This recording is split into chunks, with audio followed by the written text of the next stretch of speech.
واذكر ربك إذا نسيت وقل عسى أن يهديني ربي لأقرب من هذا رشدا۔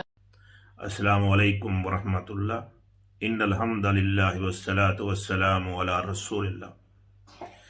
ہم عموماً بھول جاتے ہیں، کبھی چابیاں گم ہو گئیں، کبھی وائلٹ نہیں مل رہا، کبھی بات یاد نہیں آ رہی۔ کوئی بات نہیں، انسان جو ہوئے، بھولنا انسان کی فطرت ہے۔ ہاں، جب بھول جائے تو کیا کرنا چاہیے؟ اس کا جواب اس آیت میں ہے۔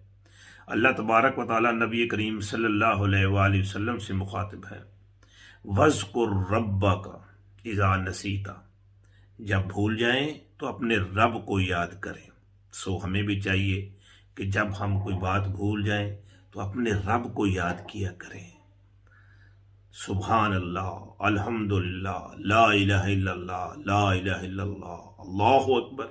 وَقُلْ، اور کہیے، عَسَىٰ أَن يَهْدِيَنِي رَبِّي لِأَقْرَبَ مِنْ هَٰذَا رَشَدًا، امید ہے کہ میرا رب مجھے اس سے بہتر راستہ بتائے گا۔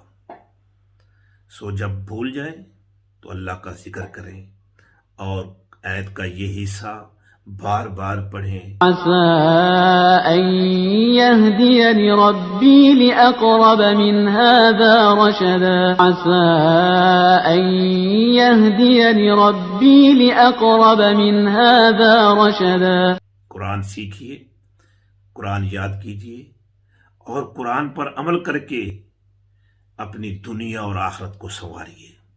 والسلام۔